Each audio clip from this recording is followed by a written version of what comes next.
Good morning. Happy Thursday, and thank you for joining me. I'm Allegra of Beyond Your Wildest Dreams. And if this is your first time watching me, I am a brain science based productivity and time management expert, which means that I help you find more time and energy in your life because who doesn't need that, especially if you are juggling multiple things such as work and family and relationships and I don't know, sandwich generation, which I am in all those things.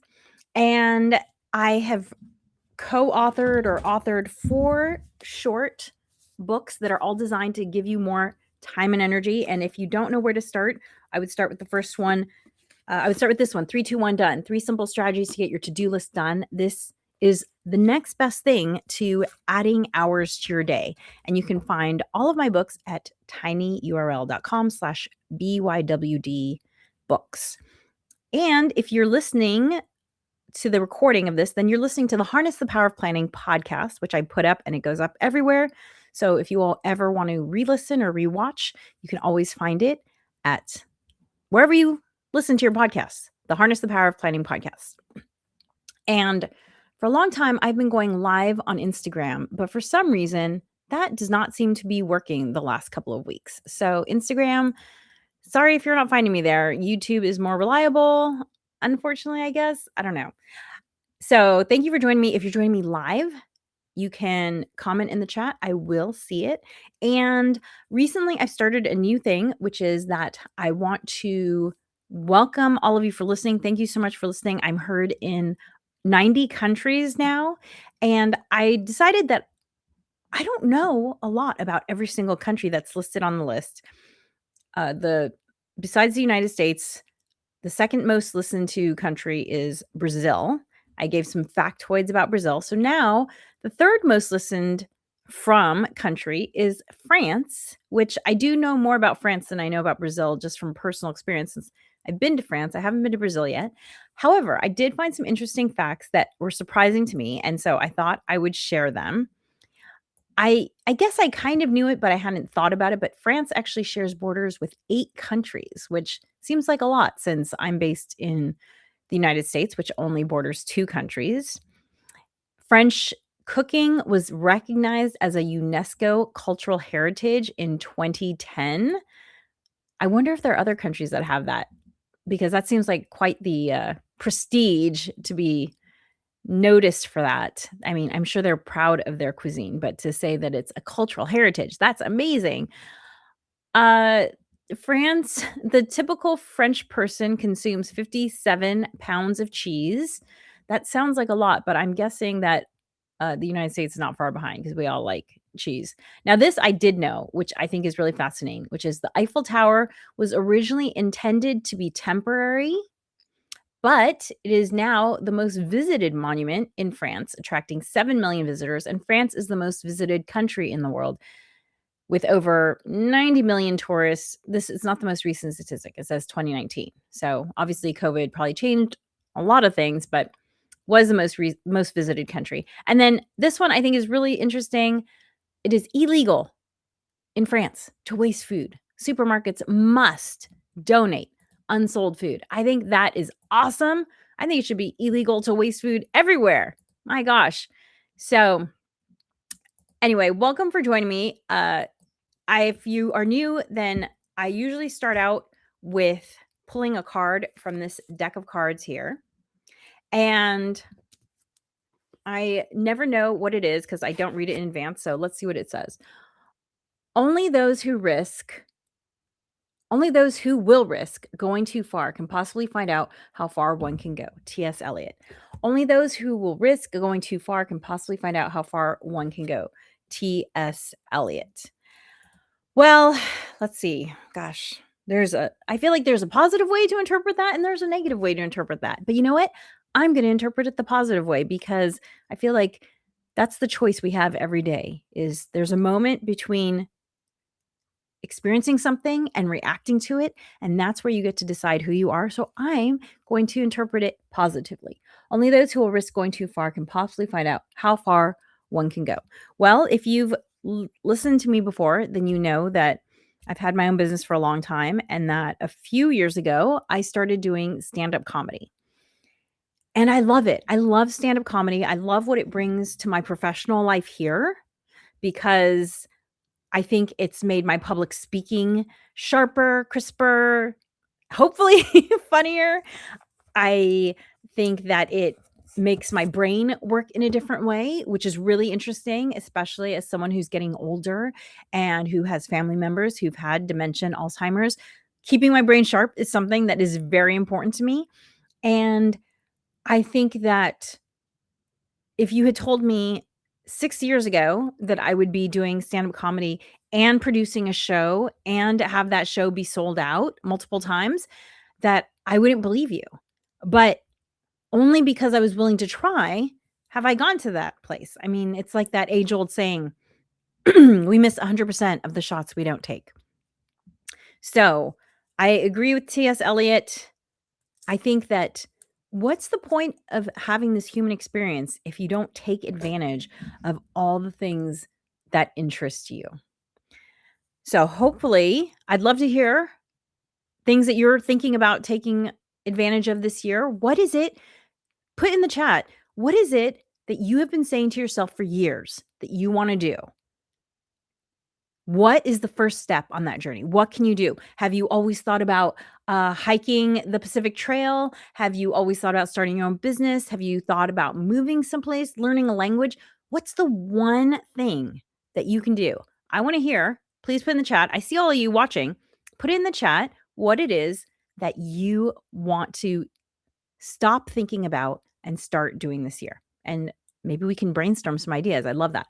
I also want to mention that next week's topic, oh, by the way, this week's topic is talking about tech boundaries. And man, they are so important with what's going on right now. I don't know about you, but I have definitely been losing some sleep because I have not been following my tech boundaries as strictly as I usually do. So I will be talking about that in a moment. And next week's topic is going to be why and how to be a lifelong learner. So, why and how to be a lifelong learner. That will be next week's topic. So, before I get into the tech thing, I do want to talk about something that based on what we talked about last week. Last week, I talked about when is enough enough and how my family is in year 3 of our grand edit and how, I have been blessed to live 50, almost 52 years. And, over 52 years, you manage to just accumulate a lot of things. Sometimes it's things you buy, sometimes it's gifts, sometimes it's things that you inherit because people have passed. And I am trying to get to the point where I only keep things that I'm actually going to use. And so to that end, I have been going through a lot of things, drawers that I don't always go through, or I've been going all the way through the drawers. So yesterday, I emptied out 2 drawers and I completely went through them and I found this handkerchief. This lovely handkerchief, if you're listening to the podcast, you're probably not seeing, but it's heavily embroidered and it has, if you look close, you can see it actually has a pineapple design here, which is really cool. And I think this type of embroidery is actually called, I want to say cut work, where they create more space. So with their embroidery, it's interesting. I'm not sure if that's the right term. Feel free to correct me. Embroidery is not my thing. Anyway, I found this handkerchief when I was cleaning out my grandmother's belongings. And my grandmother, by the time I found this handkerchief, she had already lost her ability to speak. My grandmother passed late last year, but she has not really been able to speak or have much memory for a number of years now. And I forgot that I had this handkerchief, as one does. You have something, you think, oh, that's pretty. And I love that it was my grandmother's. I'm going to hold on to that. And I realized, what am I holding onto it for? So that I can pass it on to my kiddo? Am I going to frame this? I mean, where would I put it? You know what? I decided I'm going to use this handkerchief. I'm going to use this so often we have these things and we say, oh, they're too pretty to use. I'm going to save it for a special occasion. Well, guess what? Every day is a special occasion, and this handkerchief is beautiful, and it reminds me of somebody I love. So guess what? I am going to like it pains me to do this because you see how perfect it is. I have no idea how old it is, but I am going to there, I just wiped my nose with it. I'm going to start using this handkerchief. I love that from a sustainability perspective. I love it from a, you know what? Use beautiful things because what's the point of just dying with these things in our drawers? So I just wanted to follow up on that because I thought it was timely since I saw this. So if you want to hear more about the Grand Edit, you can listen to the last podcast, which was 138, number 138. And this is number 139. So today I want to talk about tech boundaries. This is probably going to be on the shorter side, this podcast, because there are some very well researched guidelines in terms of creating tech boundaries. And so I'm just going to mention those quickly because, these are sort of easy things to remember. I really think the most important tech boundaries have to do with guarding your morning and your night, right? Guarding your morning is important because you don't whatever you do at the first thing in the morning, that sets the tone for the whole day. And if you start doom scrolling first thing in the morning, then guess what? You have that in your brain the whole day. On the other side, if you are doom scrolling at night and you go to bed with those events or worries in your head, it's going to disrupt your sleep. And I have not been following my tech boundaries because of the escalation of events that have been happening in our country the last couple of weeks. And it finally affected my sleep this week. I had some horrible dreams. And it's interesting because I've also been following the Buddhist monks who have been on their peace walk from Texas to Washington, D.C. I want to say they're on day 80 something now. And it's going to be a roughly 120-day walk. So we still have a few more weeks of them walking. And I could literally feel my heart start beating slower and my heart open as I was listening to one of the monks speak. And if you haven't seen them, check it out. Walk for Peace. They actually do broadcast some of their chanting and prayers that they make during the day. And it is so heart opening. And I am very close to making a decision for myself in terms of what kind of media I'm going to watch for a number of reasons. One, I don't know if you're aware of how sophisticated the technology is, but it is very hard to pick out artificially manufactured video now. In fact, it's interesting because some schools in Scandinavia are actually educating, including in the kids' school curriculum, journalism and media awareness so that people can learn how to decipher truth from untruth. And the thing is that with the explosion of this technology, it's almost like, what's the point of looking when you can't verify that it's going to be true? It's interesting. I find myself going back to traditional news sources more now because I do know that they have a vetting process and I need information to be vetted before it goes, into my brain in some way. And look, vetting doesn't mean that you have to go with, a name brand news source, if you will, but it means that you need to know that you can trust whoever it is that you are listening to. So I think the most important things are to guard your morning and your evening. So I have had a practice of listening to ambient music that is actually tonal music. It's actually designed to awaken the chakras, the music that I listen to, and I listen to that first thing in the morning and last thing at the end of the day, and I do this while I'm doing my skincare, and I always notice how much more relaxed and unwound I am when I do that at night. And conversely, I always notice how much more positive and energized I am when I do it in the morning.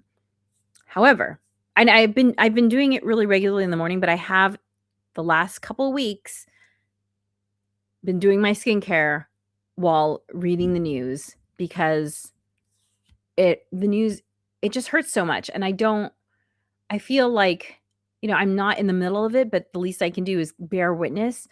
But I'm wondering if the bearing witness is just creating a negative loop. And so I've decided that I am going to focus more on the peace. I heard a saying by Mother Teresa, don't ever invite me to an anti-war rally, but I will show up at a peace. Oh, don't ever invite me to an anti-war protest, but I will show up at a peace rally any day of the week. I'm paraphrasing, obviously. But, there's something to be said about being pro what you want rather than anti what you don't want in terms of energetically. And I want to be pro what I want. I want to be pro constitution. I want to be pro human rights, pro peace, pro quality. So, yes, there are these research based parameters around tech boundaries, as in, like, at least an hour before you go to bed, don't be looking at a screen. But I would say even, maybe 2 hours before you get bed, not to be taking in that information and to be taking in information that you know is going to settle you, whether it's listening to ambient music or listening to some sort of guided meditation or listening to these peace walks, the prayers that they are chanting, something that is going to soothe and calm you. Now, the brain science does say you should not be looking at a screen that has blue light because the blue light inhibits your ability to sleep. Um, I'm not looking at my phone when I have the music playing, so maybe that's why, but I haven't noticed any effect that it has on me when I play the music before going to bed. Conversely, in the morning, I would say, definitely first thing in the morning, do not log on. But I would even challenge you to go as long as you can go without logging on. We all have other things that we can do. How long can you go without turning on a screen? It's interesting because, and I'd love to hear your thoughts on this. I've actually been thinking, uh, I've actually been thinking about going backwards in terms of technology because one of the things I use my phone the most for are audiobooks.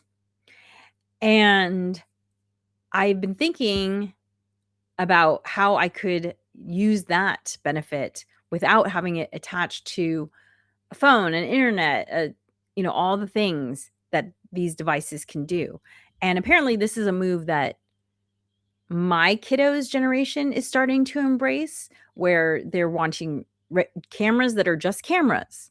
And some parents are even getting landlines again so that the kids can be on phones that are just phones. I did get my kiddo a camera that is just a camera because she doesn't have a smartphone. And it's something that I've been thinking about because listening to my ambient music in the morning and at night, and then listening to audiobooks, that is what I use my phone for mostly. And I would like to not allow the internet to creep in. So I have been thinking about that. Uh, you know, another another rule of thumb that you can do for tech boundaries is, like, for instance, my family, when it comes to watching entertainment, we have a rule that we don't watch any screens Monday through Thursday for entertainment. So we don't watch, movies or shows or even like YouTube shows, anything like that. So any scripted or unscripted entertainment is off limits Monday through Thursday. And that really just helps to set a hard boundary because we all know that that's the expectation. And so if one of us is starting to allow that to creep in, and usually it's, of course, my kiddo trying to push that boundary, I just say to her, "Hey, today's not a screen day." And she's like, "Okay." And as her people of her age group will do, she does try to push it when, she's homesick or whatever. I'm like, "No, you're homesick. You're not home to watch shows." So having that boundary is really helpful for our family in terms of Monday through Thursday. And then on the weekends, we have another boundary, which is no screen time before noon. So again, that just guards your morning. For someone like me who grew up just as computers were becoming a thing, and just as televisions were starting to move from just being in the family room to being in multiple rooms, I remember that we all found ways to spend our time without screens, whether it was as simple as digging in the dirt and staring at earthworms and bugs. I think that, the more that we can give our families the permission to step away from technology, the better it is for humans, just because that's how we're designed. We weren't designed for technology. We are designed to be outside. As an anthropologist, I studied anthropology in undergrad. I often say, we don't tell dolphins not to swim. We don't feed horses steak. We don't try to keep a bear up through winter and expect them to thrive, right? Like, if you did any of those things, obviously you'd have an unhealthy, unfulfilled, grumpy dolphin, horse, and bear. And yet we do those sorts of things to ourselves all the time. We are meant to be outside. We are meant to move. We're meant to interact with people. And so the more that the less time that I spend with technology, the happier and healthier I am in general. And having these boundaries of, no screen time at least an hour before bed, no screen time at least an hour after waking, although I try to push it until later in the day. No entertainment screen time Monday through Thursday, and then no entertainment screen time until afternoon on Saturday and Sunday. Those boundaries just all help to keep things really clear for my family and myself so that we can hold each other accountable. And as I mentioned, originally, I wasn't going to talk about what kind of content you want to keep yourself from watching in terms of a tech boundary. However, given current events, I know that for myself, I am leaning into the peace and being pro what I want to see rather than anti what I don't want to see. Thank you so much for joining me. As I mentioned, next week is going to be about why and how to be a lifelong learner, how to embrace that as a philosophy for yourself, and why you might want to. And as always, you can find all of my things at bywdreams.com, including my books. And thank you for joining me. And remember, planning makes everything easier.